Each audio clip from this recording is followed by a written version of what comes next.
नमस्कार विद्यार्थी मित्रांनो, महाराष्ट्र दुय्यम सेवा अराजपत्रित गट ब संयुक्त पूर्व परीक्षा 2022 ही एक्झामिनेशन झालेली होती 8 ऑक्टोबर 2022 ला।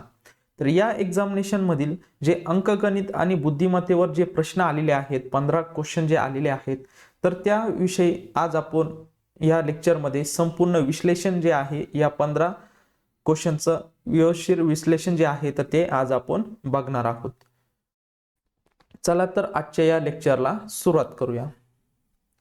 तर बघा विद्यार्थी मित्रांनो, हा जो सेट आहे म्हणजे क्वेश्चन पेपर सेट ए नंबरचा आहे।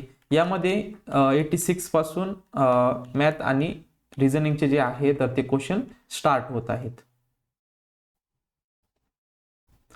तर तुमचा जर सेट जर दुसरा असेल तर त्यामध्ये तुम्ही आपले अंकगणित आणि बुद्धिमत्ता वेगवेगळ्या ठिकाणी असू शकतात, पण जे क्वेश्चन आहे सगळे सारखेच असतात, फक्त नंबर चेंज केलेला असतो क्वेश्चन नंबर। तर या ठिकाणी बघा 86 पासून आपले जे मॅथ आणि रिझनिंगचे जे आहेत तर ते प्रश्नांना सुरुवात होत आहे। तर चला तर आजच्या या लेक्चरला सुरुवात करूया। बघा 86 नंबरचा हा क्वेश्चन आहे। काय सांगितलेलं आहे बघा, दिलेल्या विधानाशी निगडित कोणते गृहीतक बरोबर आहे। मला गृहीतक कोणते बरोबर आहे तर हे सुरुवातीला तुम्हाला विधान दिलेलं आहे आणि त्यावरून दोन गृहीतक दिलेले आहे, ते बरोबर आहे की नाही ते तुम्हाला चेक करायचं आहे। सुरुवातीला बघा विधान काय दिलेलं आहे, या ठिकाणी विधान वाचूयात। सिगरेट ओढणे हे आरोग्यासाठी हानिकारक आहे अशी माहिती सिगारेट पाकिटावर छापलेली असते। कारण आता त्याचं कारण म्हणजे हे दोन गृहीतक दिलेले आहे, त्यापैकी दोन दिलेले आहे गृहीतक, त्यापैकी कोणतं गृहीतक जे आहे बरोबर आहे तर ते आपल्याला शोधायचं आहे। पहिलं गृहीतक काय सांगितलेलं आहे बघा, या ठिकाणी सिगरेट पाकिटावर लिहिलेली माहिती लोक वाचतात। बघा आता त्या पाकिटावर जर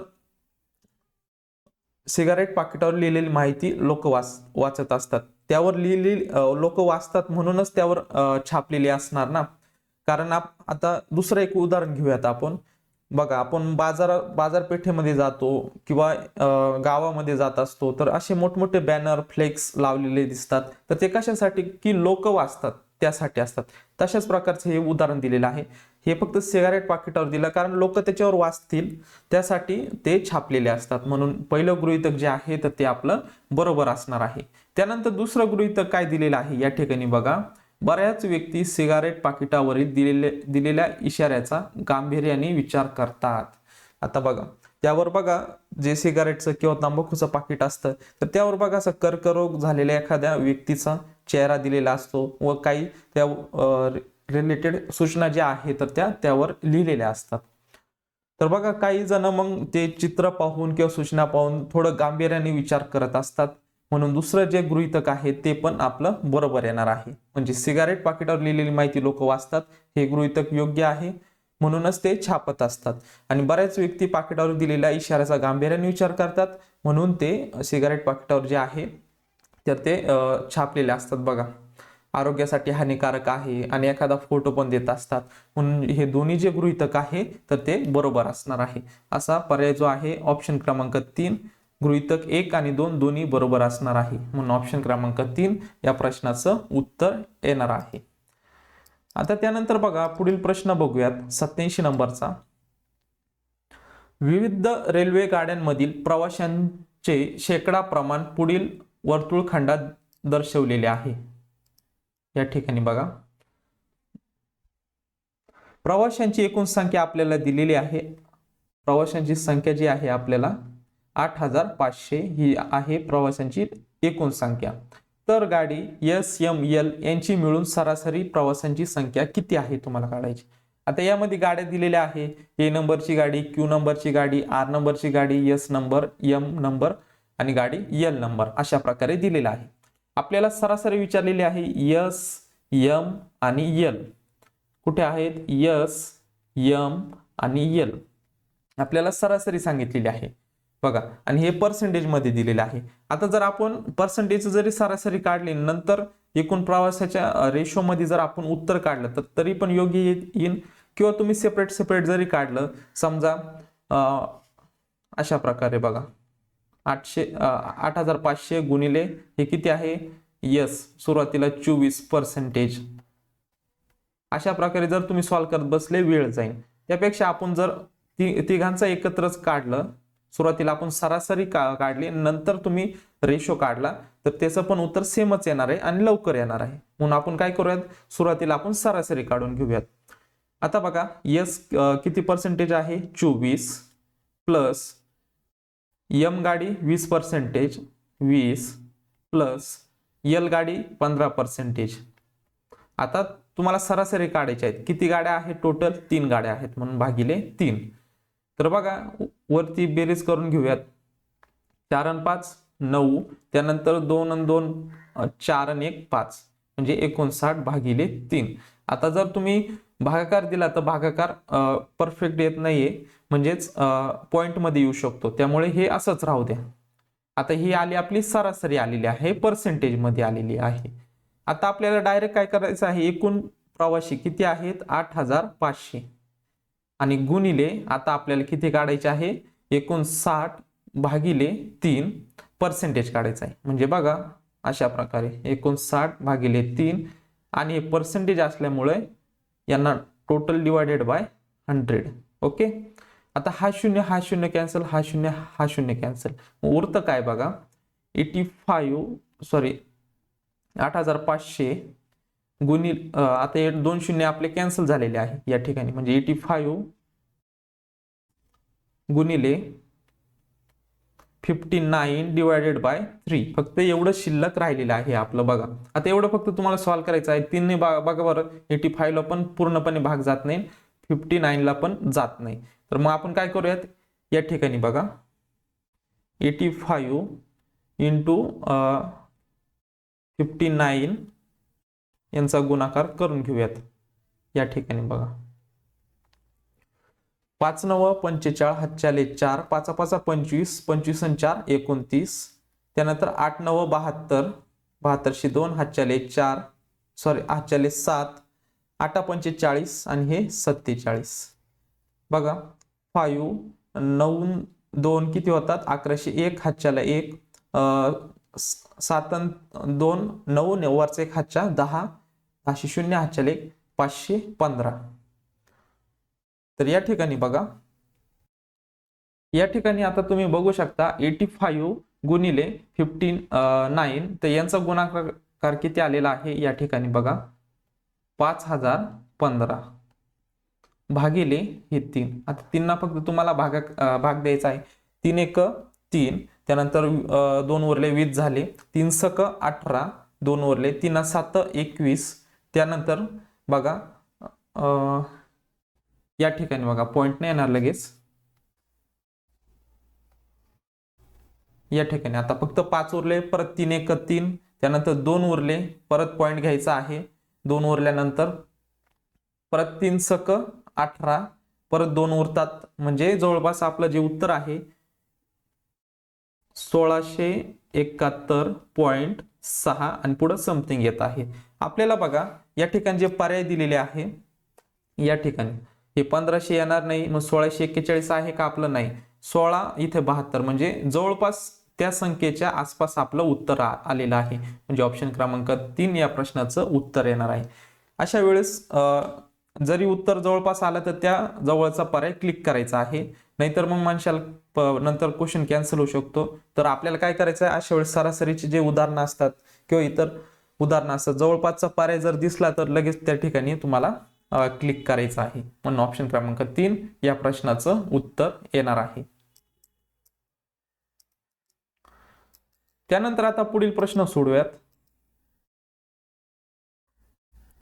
बघा आंब्याचे झाड, हे आंब्याचे झाड दिलेले आहे, पेरू व लिंबाच्या झाडाच्या मध्ये आहे. बघा पेरूचं झाड आणि लिंबूचं झाड,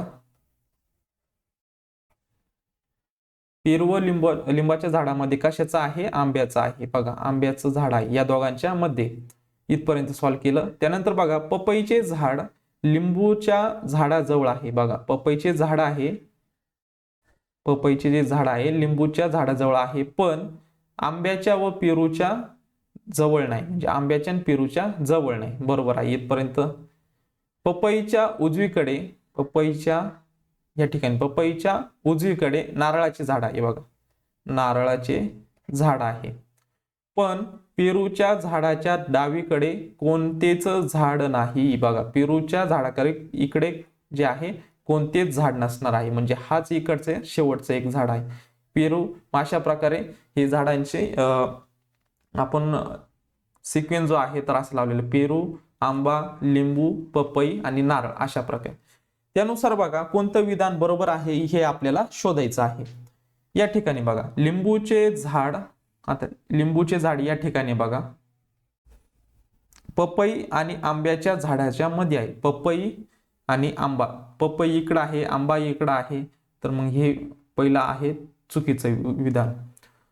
त्यानंतर दुसरं विधान बघूयात, पपईचे झाड, पपईचे झाड या ठिकाणी बघा पपईचे झाड नारळ आणि लिंबू या झाडाच्या मध्ये आहे बघा, लिंबू आणि नारळाच्या मध्ये आहे बघा, लिंबू आणि नारळाच्या मध्ये आहे, म्हणून विधान दुसरं जे आहे तर ते बरोबर येणार आहे. त्यानंतर तिसरं विधान बघूयात, पपईचे झाड नारळाच्या झाडाजवळ आहे बघा, पपईचे झाड नारळाच्या झाडाजवळ आहे, पपईचे हे झाड आहे जे नारळाच्या झाडाजवळ आहे, म्हणजे दुसरं विधान सुद्धा बरोबर येणार आहे. म्हणजे विधान 2 आणि 3 बरोबर येणार आहे, विधान 2 आणि 3 बरोबर येणार आहे, म्हणजे ऑप्शन क्रमांक 3 या प्रश्नाचं उत्तर येणार आहे. तर विद्यार्थी मित्रांनो या ठिकाणी बघू शकता तुम्ही, आपला जो फर्स्ट विधान आहे यामध्ये जरा थोडी गडबड झालेली आहे.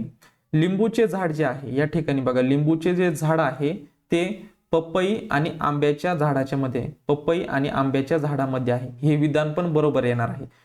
मी इथं पपईच्या जागी पेरूचं समजलं होतं, त्यामुळे थोडी आपली चूक झालेली आहे, माझी या ठिकाणी चूक झालेली आहे. म्हणजे बघा विधान सगळे तिन्हीच्या तिन्ही जे आहे तर ते बरोबर येणार आहे. घाईघाईमध्ये पपईच्या जागी पेरू मी म्हणलं, त्यामुळे हे विधान चुकलं होतं माझ्याकडून. तर बघा असे तिन्ही विधान जे आहे तर ते बरोबर येणार आहे, म्हणजे ऑप्शन क्रमांक 4 या प्रश्नाचं उत्तर येणार आहे. त्यानंतर आता पुढील प्रश्न सॉल्व्ह करूयात.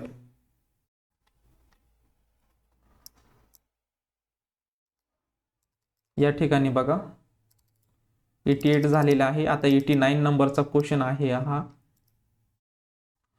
एका क्लबमध्ये 80 खेळाडू आहेत बघा, एका क्लबमध्ये 80 खेळाडू आहेत, त्यातील 36 खेळाडू कबड्डी खेळतात, 48 खेळाडू क्रिकेट खेळतात. जर 12 खेळाडू कबड्डी आणि क्रिकेट दोन्ही खेळ खेळत असतील तर किती टक्के खेळाडू कबड्डी अथवा क्रिकेट खेळत नाहीत? किती दोन्ही पण, म्हणजे कबड्डी अथवा क्रिकेट दोन्ही खेळ खेळत नसणारे विद्यार्थी खेळाडू जे आहे तर ते आपल्याला शोधायचं आहे. अशाच प्रकारचा क्वेश्चन 2021 ला पण विचारलेला होता, त्यामध्ये सुद्धा आपण जे डायग्राम नुसार सॉल्व्ह केलं होतं म्हणून आपल्याला इझी गेलं होतं. तशाच प्रकारे हा प्रश्न आपण सॉल्व्ह करणार आहोत. तर बघा टोटल विद्यार्थी 80 आहेत, त्यातील 36 विद्यार्थी आपण या ठिकाणी ड्रॉ करूयात. आणि दुसरे कबड्डी आणि दुसरं कोण खेळत आहे? कबड्डी आणि क्रिकेट, कबड्डी आणि क्रिकेट. आता या ठिकाणी बघा 36 खेळाडू, आता दोन्ही पण खेळ खेळणारे किती आहेत? 12 आहेत. या ठिकाणी बघा आपण 12 लिहू, दोन्ही खेळ खेळतात. या ठिकाणी आपली जागा नाही, मोठे सर्कल काढू शकता. या ठिकाणी मला जास्त जागा नाही त्यामुळे मी काढून घेत आहे 12. ओके, तर कबड्डी खेळणारे किती आहे? 36. 36 मधून जर 12 गेले तर इथं 24 येतात. 24 प्लस हे 12 टोटल किती झाले? 36. 36 काय खेळतात? कबड्डी खेळत असतात. त्यानंतर आता क्रिकेटचे काढायचे. क्रिकेटचे 48. 48 मधून 12 गेले तर किती राहणार आहे? 36. ओके, हा 36 प्लस 12 किती होणार? 48 होणार. 48 हे जे आहे टोटल क्रिकेट खेळणारे आहे. अशा प्रकारे तुम्हाला अशा डायग्राम काढून तुम्हाला सॉल्व्ह करायचं आहे. हे 12 जे आहे तर या ठिकाणी जे कॉमन आहे इथे, तर ही संख्या जी आहे तर ती 12 येणार आहे. तर बघा यावरून तुम्ही काढू शकता, दोन्ही खेळ खेळत असतील तर कबड्डी अथवा क्रिकेट न खेळणारे किती? म्हणजे बघा हे 24 प्लस 36 प्लस 12 किती येतात? 4 आणि 6 10 आणि 2 12 2 आजच्याला 1 2 आणि 1 3 3 आणि 3 6 आणि 1 7 72. बघा या ठिकाणी आता हे उत्तर आलेलं आहे 72. तर बघा विद्यार्थी मित्रांनो, हे 72 जे आहे तर ते क्रिकेट, कबड्डी किंवा दोन्ही खेळ खेळणारे टोटल विद्यार्थी आहेत 72. आपले सर्व विद्यार्थी किती आहेत? 80. त्यामधले न खेळणारे काढायचे ना आपल्याला. आता मग खेळणारे किती आहे? 72. या ठिकाणी बघा 80 आणि 72. जरी आपण जर अशा प्रकारे सॉल्व्ह केलं डायरेक्ट, या ठिकाणी बघा 80च्या किती टक्के 72 आहे? तर 9%. म्हणजे 90% जे आहेत. आपण अशा प्रकारे सॉल्व्ह करायचं होतं. डायरेक्ट सुद्धा तुम्हाला जर पाडापाठ असेल तरी जमन. आणि 80च्या किती टक्के अशा प्रकारे सॉल्व्ह करायचं आहे. 72 येणार आहे. हा 0 गेला, हा 0 गेला. त्यानंतर बे चोक 8, बे पंचे 10, 5 इकडं. आता याच्या पुढचं सॉल्व्ह करूया. 72. नाही तर डायरेक्ट जर तुम्हाला गुणाकार येत असेल डायरेक्ट तुम्ही या ठिकाणी देऊ शकता अशा प्रकारे. 4 1 4, त्यानंतर 4 8 हे 32, त्यानंतर 18 हा भागिले आहे तिकडे घेणार, गुणिले होणार म्हणजे 18 इंटू 5, 5 8 हे 40, हातच्याला 1, 5 1 5, 5 8 हे 40, हातच्याला 4 येणार, 5 1 5, 5 4 9, म्हणजे हे 90%. 90% जे विद्यार्थी आहेत, 80च्या 90% जे विद्यार्थी आहेत तर ते कबड्डी खेळतात, क्रिकेट खेळतात आणि दोन्ही पण कबड्डी आणि क्रिकेट खेळणारे आहेत. मग उरलेले किती न खेळणारे विद्यार्थी? तर 100% पैकी 90% गेले, किती उरणार? 10%. म्हणून ऑप्शन क्रमांक 3 या प्रश्नाचं उत्तर येणार आहे. हे किती झाले? 90% जे आहे तर ते खेळणारे झाले. कोणताही खेळ असू द्या, ते खेळणारे 90% झाले आणि न खेळणारे मग उरलेले किती? 10%. म्हणून ऑप्शन क्रमांक 3 या प्रश्नाचं उत्तर येणार आहे.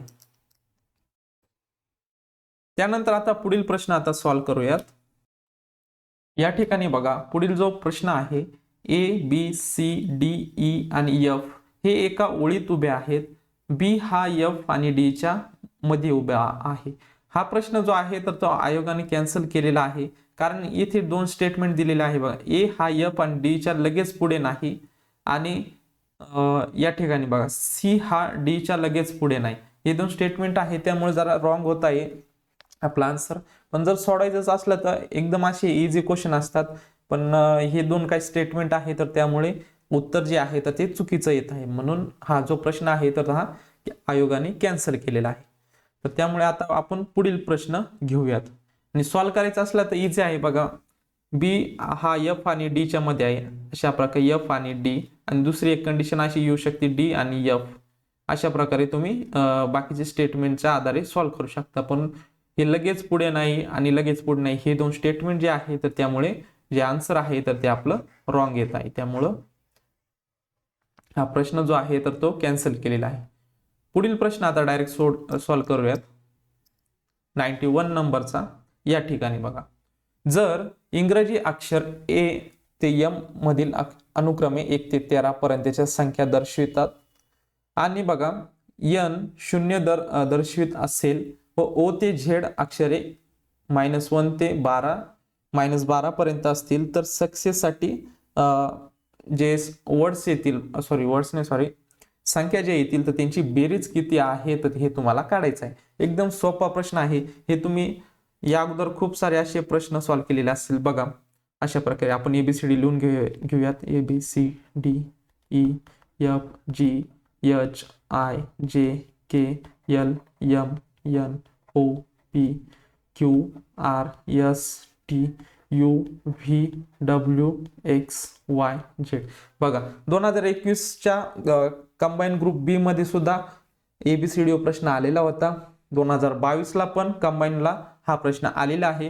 म्हणजे बघा पेपरच्या अगोदर जर तुम्हाला वेळ भेटलाच तर ABCD कुठे त्या क्वेश्चन पेपरवर लिहून ठेवा, म्हणजे तुमचा वेळ वाचणार आहे. आता या ठिकाणी फक्त त्यांनी कंडिशन काय दिलेली आहे, 1 ते 13. वरती जे आहे सेम आहे A ते M पर्यंत. 1 2 3 4 5 6 7 8 9 10 11 12 आणि 13 अशा प्रकारे. आणि काय सांगितलेलं आहे, N ला 0 म्हणायचं. N ला 0 म्हणलं आपण आणि ओ ते झेड -1 ते 12, मग उरलेले 12 जे आहे ते मायनस फक्त या ठिकाणी अशा प्रकारे ओ ला -1 -2 -3 -4 4 -5 -6 -7 -8 -9 -10 -11 -12 अशा प्रकारे. आता इथपर्यंत आपण ज्या कंडिशन आहे तर त्या लिहून घेतलेल्या. आता सक्सेस बघा, एस ला काय आहे -5, यू ला काय आहे बघा -7, त्यानंतर सी ला काय आहे बघा +3, त्यानंतर बघा ई ला काय दिलेलं आहे +5, त्यानंतर एस ला काय -5 -5. आता यांचं तुम्हाला काय करायचं आहे, उत्तर काढायचं आहे. बघा पहिले मायनस मायनसची करून घ्या. 5 आणि 7 12, 12 हे 5 आणि 5 10, 22 -22 प्लस 3 आणि 3 6, 6 आणि 5 11. म्हणजेच आता याचं जर गणित उत्तर येणार आहे मायनस प्लस वजाबाकी होणार आणि मोठ्या संख्येचं चिन्ह काय आहे 22चं चिन्ह द्यावं लागणार आहे. मोठ्या संख्येचं चिन्ह उरणार 11, म्हणजे ऑप्शन क्रमांक 1 या प्रश्नाचं उत्तर येणार आहे -11. अशा प्रकारे तुम्हाला या प्रश्नाचं उत्तर काढायचं आहे. पुढील प्रश्न आता सॉल्व्ह करूयात. 92 नंबरचा हा प्रश्न आहे. या ठिकाणी बघा, एका शाळेच्या इयत्ता 9वीच्या विद्यार्थ्यांचा ABCD या 4 तुकड्या आहेत. या ठिकाणी दिलेल्या आहेत बघा ABC आणि D. खालील दिलेल्या तक्त्यात सहामाही आणि वार्षिक परीक्षेचा निकाल दर्शवलेला आहे. आता या ठिकाणी बघा सहामाही आणि काही ठिकाणी वार्षिक सहामाही आणि वार्षिकचा निकाल त्यांनी दर्शवलेला आहे. त्यानुसार खाली बघा प्रश्न विचारलेला आहे. तर वार्षिक परीक्षेत कोणत्या तुकडीचे पास होण्याचे प्रमाण जे आहे तर ते सर्वात जास्त असणार आहे. आता यामध्ये बघा आणि आपल्याला उत्तीर्ण सांगितलेलं आहे. कुठे पास होण्याचे प्रमाण बघा. आता या ठिकाणी बघा दोन्ही परीक्षेत अनुत्तीर्ण सांगितलेलं नाही. सहामाही आणि वार्षिक बघा, तर वार्षिक परीक्षेत सांगितलेलं आहे ना. या ठिकाणी बघा वार्षिक परीक्षेत उत्तीर्ण. आता या ठिकाणी वार्षिक दिलेलं आहे म्हणून या ठिकाणची आपल्याला संख्या घ्याव्या लागतील. त्यानंतर बघा सहामाही परीक्षेत उत्तीर्ण परंतु वार्षिक परीक्षेत अनुत्तीर्ण सांगितलेलं नाही, आपल्याला पास लागत आहे म्हणून. त्यानंतर दोन्ही परीक्षेत उत्तीर्ण विद्यार्थी, यामध्ये उत्तीर्ण म्हणल्यावर वार्षिक येतील आणि सामायिक येतील. आपल्याला वार्षिक लागणार आहे म्हणून या संख्येची सुद्धा गरज लागणार आहे. म्हणजे या दोन निकालांची ज्या संख्या आहे तुकड्यांमध्ये तर त्यांची आपल्याला गरज लागणार आहे. त्यानुसार आपल्याला सॉल्व्ह करायचं आहे. तर या ठिकाणी बघा आता आपल्याला ह्या दोन जे आहे बघा सामायिक परीक्षेत अनुत्तीर्ण परंतु वार्षिक परीक्षेत उत्तीर्ण, या ठिकाणी वार्षिकचं दिलेलं आहे म्हणजे याची संख्या घ्यायची आहे आणि दोन्ही परीक्षेत उत्तीर्ण या दोन आपल्याला संख्या लागणार आहे. म्हणजे 14 64 तुकडी अ मधील, त्यानंतर 13 55 अशा प्रकारे चारही तुकड्यांचे आपल्याला काय करायचे आहे, जे पास झालेले आहे तर ते कोणत्या तुकडीत जास्त झालेले आहे हे तुम्हाला शोधायचं आहे. त्यासाठी बघा टोटल आपण मारून घेऊयात म्हणजे कितीपैकी किती, म्हणजे तुकडी अ मध्ये जे विद्यार्थी संख्या आहे सुरुवातीला काढून घेऊयात. 4 आणि 4 8, 8 आणि 8 16, 16 आणि 4 20, 0 हातच्याला 1 सॉरी हातच्याला 2, 2 आणि 2 4 आणि 1 5, 5 आणि 6 11 म्हणजे 110. टोटल विद्यार्थी तुकडी अ मध्ये जे आहे तर ते 110. तर 110 टोटल तुकडी अ मध्ये विद्यार्थी आहे. आता तुकडी ब चे काढूयात. 5 आणि 3 8, 8 आणि 7 8 8 16 15, 15 आणि 5 जे आहे तर ते 20 होतात. 0 हातच्याले 2, 2 आणि 2 4 आणि 1 5 6, 6 आणि 5 11 म्हणजे 110. दोन्ही ठिकाणी 110 110. तुकडी सी मधील काढून घेऊयात. 8 आणि 5 13, 13 आणि 1 14, 14 आणि 6 किती 20, 0 हातच्याले 2, 2 आणि 1 3 4 5, 5 आणि 4 जे आहे तर ते 9 म्हणजे 90. त्यानंतर आता तुकडी डी मधील टोटल विद्यार्थी किती आहेत बघा. 7 आणि 8 15, 15 आणि 5 20 आणि हा 0 म्हणजे 20, 0 हातच्याले 2, 2 आणि 1 3, 3 आणि 1 4, 4 आणि 1 5, 5 आणि 7 110. सॉरी 5 आणि 7 12 म्हणजे 120 तुकडी डी मध्ये आहे विद्यार्थी. आता टोटल काढलेले आहेत. आता आपल्याला तुकडी अ मध्ये बघा आता टोटल किती आहे 110. 110 पैकी किती विद्यार्थी पास झालेले आहेत? 14 आणि 64 किती म्हणजे 4 4 8 6 आणि 1 7 78. अशा प्रकारे आता तुकडी ब च काढायचं आहे आपल्याला. तर 110 पैकी बघा 110 पैकी किती 5 आणि 3 8 आणि 5 आणि 1 6 अशा प्रकारे तुकडी सी चे टोटल विद्यार्थी आहे 90. त्यानंतर पास किती झालेले आहेत 18 आणि 46. 8 आणि 6 1404 हातच्याला 1 4 आणि 1 5 आणि 1 6. त्यानंतर बघा तुकडी डी मधील विद्यार्थी 120 आहे टोटल. त्यापैकी पास किती झालेले आहेत तर 70 80 88 अशा प्रकारे. तर तुम्ही बघा आता या ठिकाणी आपल्याला जो पाया आहे हा सारखा दिसत आहे. या ठिकाणी बघा 110 110 म्हणजे या ठिकाणी 78 मोठा का 68 मोठा? साहजिकच 78 मोठा म्हणजे हा जो पर्याय आहे तर आपला इलिमिनेट होणार आहे. कारण का याच्यापेक्षा हा लहान आहे. आपल्याला सांगितलेला आहे सर्वात जास्त म्हणजे या ठिकाणी आपण हा कॅन्सल करू शकतो म्हणजे आपल्याला तेवढंच गणित सोपं होणार आहे. या ठिकाणी बघा आता जर आपण हा शून्य कॅन्सल केला तर वरती 7.8 असं येणार आहे. मग 11 जर भाग दिला तर पहिला शून्याचा जाणार त्यानंतर हा शून्य इकडे जाणार 78 होणार म्हणजे 11 11 7 77 मग 1 उरला. त्यानंतर बघा मग जवळपास तर या ठिकाणी बघा पहिला 7च गेला 77 1 उरला 1 परत 0 10 होणार. मग परत आपल्याला शून्याचाच भाग द्यावा म्हणजे 70 0.70 2 डिजिट पर्यंतच आपण हे काय करूयात सॉल्व्ह करूयात म्हणजे आपल्याला लवकर उत्तर येणार आहे. अशाच प्रकारे या ठिकाणी बघा हा शून्य जर कॅन्सल केला इथे पॉईंट येणार 6.4. आता 9 भाग देऊयात शून्याचा जाणार सुरुवातीला. त्यानंतर बघा 9 7 9 63 बघा 7 9 63 म्हणजे 7 1 उरला तर परत शून्य घेतला 10 झाला 9 1 9 म्हणजे 0.71 2 पर्यंतच इथे सॉल्व्ह करूयात. अशाच प्रकारे हा शून्य जर कॅन्सल केला तर इथे पॉईंट येणार पहिले शून्याचा भाग जाणार मग 12 ने भाग देऊयात बघा 12 7 84 त्यानंतर 4 उरले परत शून्य आला म्हणजे 40 झाले 12 त्रिक 36 बघा 0.73. आता यामध्ये सर्वात जास्त विद्यार्थी पास होणारे रेशो कोणता आहे 0.70 मोठा आहे 0.71 आहे 0.73 आहे. तर साहजिकच 0.73 येणार आहे म्हणजे ऑप्शन क्रमांक म्हणजे हे कसलं आहे तुकडी डी चा आहे म्हणजे ऑप्शन क्रमांक 3 या प्रश्नाचं उत्तर येणार आहे. अशा प्रकारे तुम्हाला पेपरमध्ये फास्ट मध्ये हे सॉल्व्ह करता आलं पाहिजे. याचं उत्तर जे आहे ऑप्शन क्रमांक 3 डी तुकडी डी चे आहे तर ते सर्वात जास्त विद्यार्थी उत्तीर्ण आहेत. त्यानंतर आता पुढील प्रश्न जो आहे तर तो आता सॉल्व्ह करूयात 93 नंबरचा. तर बघा विद्यार्थी मित्रांनो 93 नंबरचा जो प्रश्न आहे खालील आकृतीमध्ये प्रश्नचिन्हाच्या जागी कोणती संख्या येईल. आता यामध्ये तुम्हाला लॉजिक वापरून सॉल्व्ह करायचे आहे. हे जर प्रश्न लवकर सुटले तर सॉल्व्ह करा नसन वेळ खात असेल तर हे शेवट सोडा किंवा त्याला तुम्ही स्किप करू शकता काही वेळेस. तर बघा हा क्वेश्चन सोपा आहे पण काही उदाहरणं जे असतात तर तुमचे वेळ खाऊ असतात. हे प्रश्न काही वेळेस तुम्ही सर्वात शेवट सॉल्व्ह करायचा पण आता या ठिकाणी आपण सॉल्व्ह करूयात. बघा सुरुवातीला 12 आणि 18 यांची जर आपण बेरीज केली 12 आणि 18 किती होतात 18 आणि 2 20 आणि उरलेले 10 30 यांची बेरीज केली आपण 30 आली. 30ची दुप्पट केली किती होणार 60 येणार. 60 मायनस जर 5 केले तर किती येणार 55 येणार.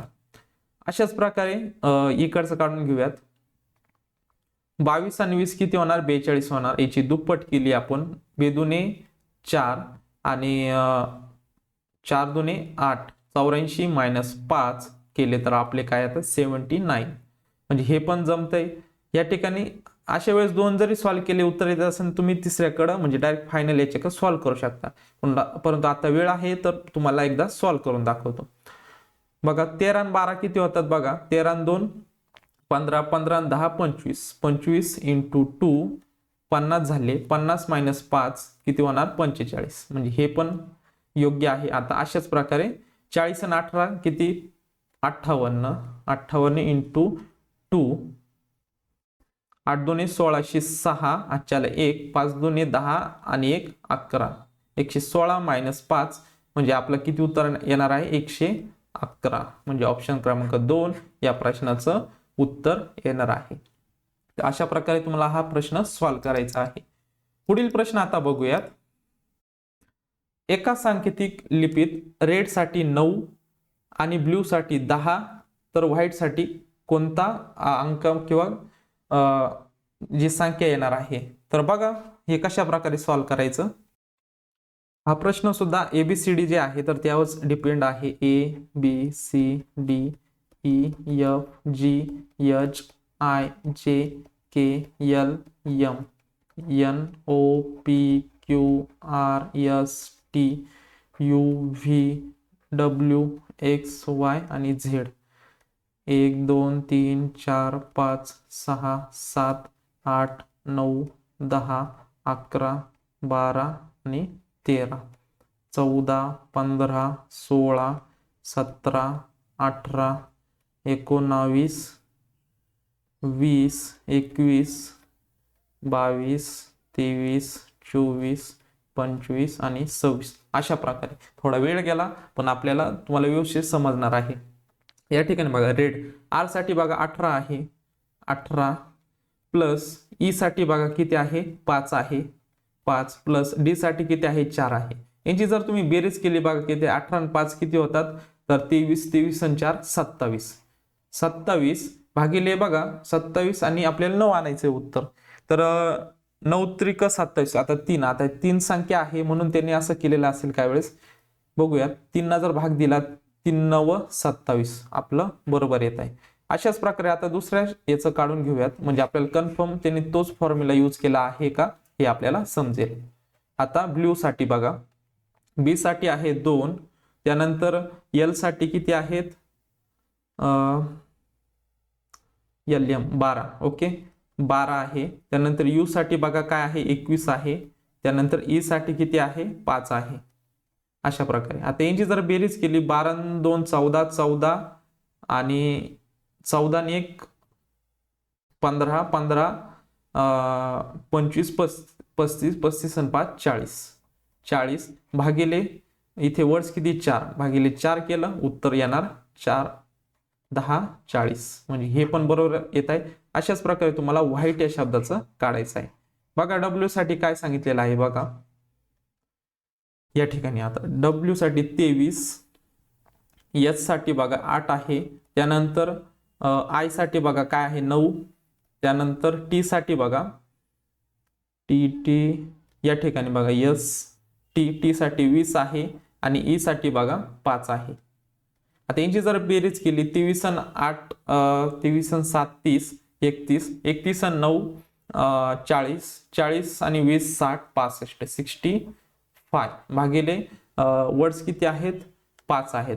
5 1 5 5 त्रिक 15 म्हणजे 13 या प्रश्नाचं उत्तर येत आहे म्हणजे ऑप्शन क्रमांक 1 या प्रश्नाचं उत्तर येणार आहे. तर आता पुढील प्रश्न सॉल्व्ह करूयात. तर बघा विद्यार्थी मित्रांनो हे थोडं इरेज करून घेऊयात म्हणजे आपल्याला इथे रीड करायला इझी जाईल. या ठिकाणी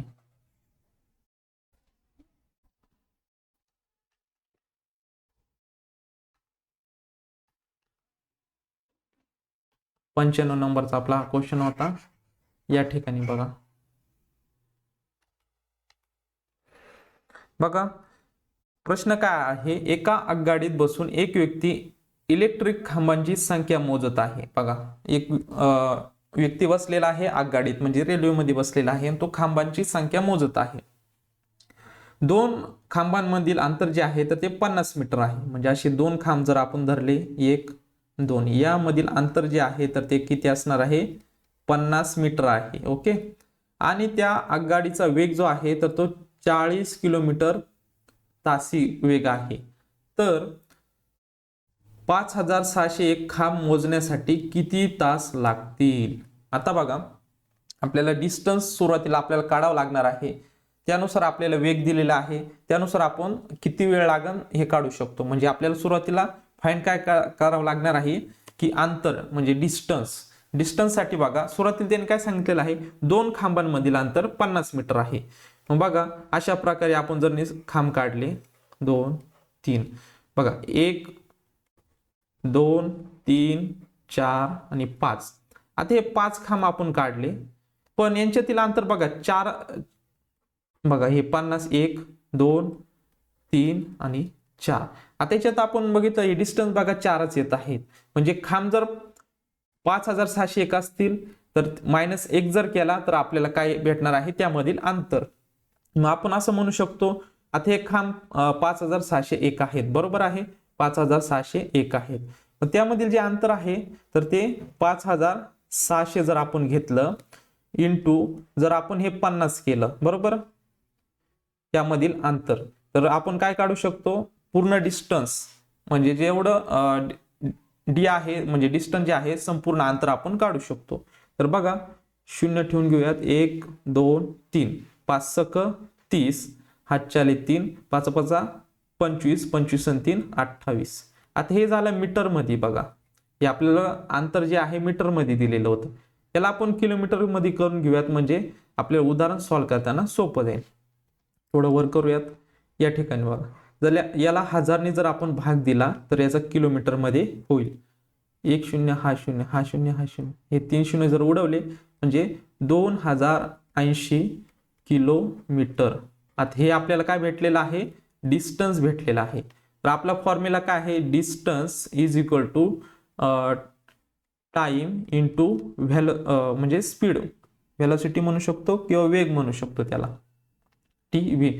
आता आपल्याला डिस्टन्स किती दिलेला आहे बघा, जेव्हा हे गणित सॉल्व्ह करत असताना बघा आपल्याला तास काढायला असेल किंवा डिस्टन्स किंवा टाइम वेळ, हे जे उदाहरण आहे तर यावेळेस तुमचं जे एकक आहे बघा किलोमीटर असेल, तासी वेग तर किलोमीटर अंतर पाहिजे किंवा तासमध्ये पाहिजे, किंवा मग वेळ जो आहे सेकंदामध्ये जर दिलेला असेल तर तासी वेग जो आहे तर तो मीटर मध्ये असला पाहिजे आणि डिस्टन्स पण मीटर मध्ये असला पाहिजे. पण आपल्याला बघा दोन्ही काय भेटलेलं आहे इथे किलोमीटर मध्ये आणि आपण डिस्टन्स पण किलोमीटर मध्ये काढून घेतलेला आहे, म्हणजे एकाच एककात आलं पाहिजे. तर बघा डिस्टन्स किती आहे 280 इज इक्वल टू टाइम काय आपल्याला काढायचा आहे, वेग किती दिलेला आहे 40. अशा प्रकारे. तर या ठिकाणी बघा आता आपल्याला काय करायचं आहे, हा 40 गुणिले इकडे जाताना भागिले होणार किंवा डायरेक्ट तुम्ही भागाकार करू शकता. बघा 0 0 गेट कॅन्सल, 4 1 4 4 7 28 म्हणजे टाइम किती आलेला आहे आपला 7 हवर्स. म्हणजे ऑप्शन क्रमांक 1 ह्या प्रश्नाचं उत्तर येणार आहे. अशा प्रकारे तुम्ही या प्रश्नाचं उत्तर काढू शकता.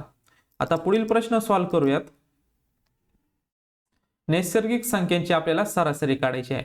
अनुक्रमे 1 ते 97 मधील नैसर्गिक संख्यांची सरासरी काढायची आहे. आता बघा नैसर्गिक संख्यांची सरासरी म्हणले तर आपल्याला फॉर्म्युल्यानेच याचं उत्तर लवकरात लवकर निघणार आहे. जर तुम्ही गणित करत बसले तर खूप सारा वेळ जाणार आहे. तर बघा विद्यार्थी मित्रांनो, यासाठी फॉर्म्युला जा आहे तर n+1 भागिले 2. n किती संख्या आहे, शेवटची संख्या n 97 आहे या ठिकाणी, 97 + 1 डिवाइडेड बाय 2. 97 + 1 98 भागिले 2 म्हणजे डिवाइडेड बाय 2. बे क बे, बे चोक 8 आणि बे 9 18 म्हणजे 49. बे 9 18 म्हणजे ऑप्शन क्रमांक 4 या प्रश्नाचं उत्तर येणार आहे. त्यानंतर आता पुढील प्रश्न सॉल्व्ह करूयात. 97 नंबरचा. 250 मीटर लांबीची रेल्वे गाडी तासी 45 किलोमीटर वेगाने धावते, तर 250 मीटर लांबीचा प्लॅटफॉर्म ओलांडण्यासाठी किती वेळ लागणार आहे. आपल्याला जो फॉर्म्युला दिलेला आहे distance is equal to time into velocity, जो वेग आहे म्हणजे v, तर या फॉर्म्युल्यामध्ये टाकायचं आहे. परंतु जे एकक आहे तर ते एकक सारखे असले पाहिजे. आता या ठिकाणी बघा मीटर दिलेला आहे, या ठिकाणी मीटर दिलेला आहे. आपण या किलोमीटरचं मीटर करूयात. तर यासाठी काय करावं लागणार आहे, 45 गुणिले आपल्याला काय करायचं आहे या ठिकाणी बघा आपल्याला किलोमीटरचं मीटर मध्ये करायचं आहे, म्हणजे आपल्याला काय करावं लागणार आहे, 5/18 यांनी गुणावं लागणार आहे, म्हणजे मीटर मध्ये येणार आहे स्पीड जो आहे. तर बघा आता हे आपण डायरेक्ट याच्यामध्ये टाकून घेऊयात, म्हणजे डायरेक्ट आता भाग तर जात नाही या ठिकाणी. तर 3 जात आहे बघा, 3 देऊन बघू. 3 सक 18, 3 एक 3, त्यानंतर 3 पाचे 15, इथे आल्या आहे 15 आणि 15 पाचे 75 बघा, 75/6 अशा प्रकारे येत आहे. आता आपण डिस्टन्स बघूया.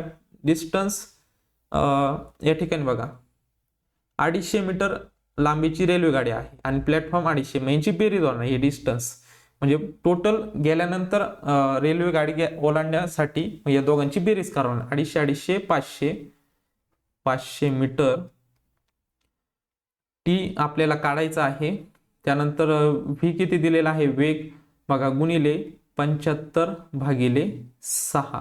तुम्ही डायरेक्ट या ठिकाणी तुम्ही भाग देऊ शकता किंवा ह्या संख्या तिकडे जाऊन सुद्धा भाग देऊ शकता. तर अशा प्रकारे तुम्ही सॉल्व्ह करू शकता. हे बघा 500 जसेच्या तसे हे. आता हे 6 तिकडे गेल्यानंतर गुणिले होणार आणि 75 होणार. तर बघा 5 ने भाग द्या बरं. 5 एक 5, इथे 100 होणार. 5 एक 5, 5 5 25, 100 उरले. मग इथे बघा हे 100 गुणिले 6 किती होणार, 600 होणार. 600/15, 15 चौक 60 म्हणजे 40 आलेला आहे. मग हे 40 काय आहे, सेकंद असणार आहे. म्हणजे ऑप्शन क्रमांक 2 या प्रश्नाचं उत्तर येणार आहे. अशा प्रकारे तुम्हाला सॉल्व्ह करायचं आहे फॉर्म्युल्याने. आणि हे जे आहे तर ते एका एककात आले पाहिजे. एक metre metre metre metre, speed पण मीटर मध्ये आणि वेळ सेकंद मध्ये असला पाहिजे, किंवा किलोमीटर मध्ये दिलेला असेल तर वेग पण किलोमीटर मध्ये आणि टाइम जो आहे तर तो तासामध्ये आला पाहिजे. अशा प्रकारे पहिलं जे एकक आहे तर ते सारखे करून घ्यायचे, पण त्यानंतर तुम्हाला सॉल्व्ह करता येईल. आता पुढील प्रश्न सॉल्व्ह करूयात. याचं उत्तर आहे ऑप्शन क्रमांक 2, 40 सेकंद. त्यानंतर आता पुढील 98 नंबरचा सॉल्व्ह करूयात. तर या ठिकाणी बघा, रवीने सुधीरला एक वस्तू 6% नफ्याने विकली. बघा 6% नफा झाला जेव्हा रवीने सुधीरला एक वस्तू विकली.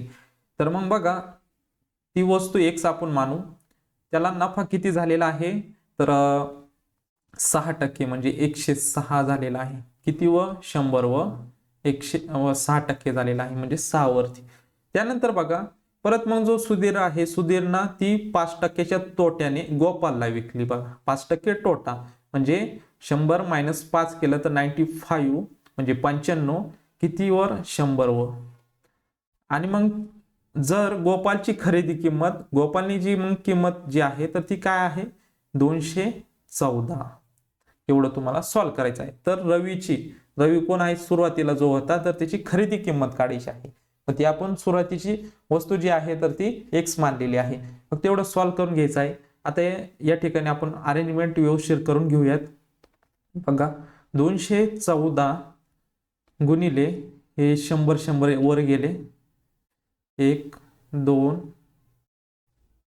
100 × 100, म्हणजे आपल्याला लगेच ऍड नाही करायचे, म्हणजे सॉल्व्ह करायला आपल्याला इझी जाईल. 106 हे गुणिले वरवती जाताना इकडं भागिले जाणार, 106 गुणिले 95 अशा प्रकारे. तर बघा या ठिकाणी 5 ने भाग देऊयात. 5 2 10 0, 5 1 5, 5 9 45, 19 आला. आता 19 ना वर आपण काय करूयात, भाग देऊयात. 19 1 19 या ठिकाणी बघा, 19 1 19 उरला 1, 11 झाले. 11ला 19 नाही जात, मग 0 दिला. त्यानंतर किती झाले बघा, 114 उरले. तर मग 19 सक 114 बघा, 19 सक 114 आणि या ठिकाणी बघा 106 हा 106 गेला.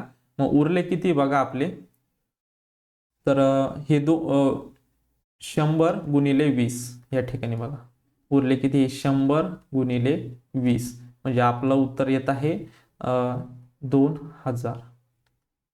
ऑप्शन क्रमांक 1 या प्रश्नाचं उत्तर येणार आहे. अशा प्रकारे तुम्हाला सॉल्व्ह करून घ्यायचं आहे. अगोदर व्यवस्थित जर मांडणी केली तर आपल्याला गणित सोडवण्यासाठी वेळ लागत नाही. त्यानंतर आता पुढील प्रश्न सॉल्व्ह करूयात. उदाहरण जे आहे पुढचं 99 नंबरचं जे उदाहरण आहे तर ते आता सॉल्व्ह करूयात. एक माणूस मुंबईहून पुण्याला 9 किलोमीटर प्रति तास या वेगाने जातो आणि 6 किलोमीटर प्रति तास वेगाने परत येतो, तर त्याचा एकूण प्रवास सरासरी वेग किती? आता दोन वेग दिलेले आहे बघा. या मागच्या वर्षी 2021 ला कंबाईन ग्रुप बी प्रिलिमिनरीचा जो पेपर होता 2021 चा, त्यावेळेस 3 स्पीड दिलेले होते आणि त्याची सरासरी सांगितली होती. आणि ह्या वर्षी 2 वेग दिलेले आहे आणि त्याची सरासरी काढायची आहे. म्हणजे बघा सरासरीवर प्रश्न येतोच. तर बघा या ठिकाणी 2 सांगितलेले आहे. 2 साठी बघा 2 गुणिले पहिला वेग x मानू आणि दुसरा वेग y, हा तुमचा फॉर्म्युला असणार आहे. आणि त्यानंतर डिवायडेड बाय पहिला वेग प्लस दुसरा वेग, हा फक्त काय आहे 2 वेग दिलेले असतील तर. आणि जर 3 वेग दिलेले असतील तर त्यांच्यासाठी बघा या ठिकाणी मागच्या वर्षी ते गणित पडलेलं होतं ते आपण सॉल्व्ह केलेलं आहे.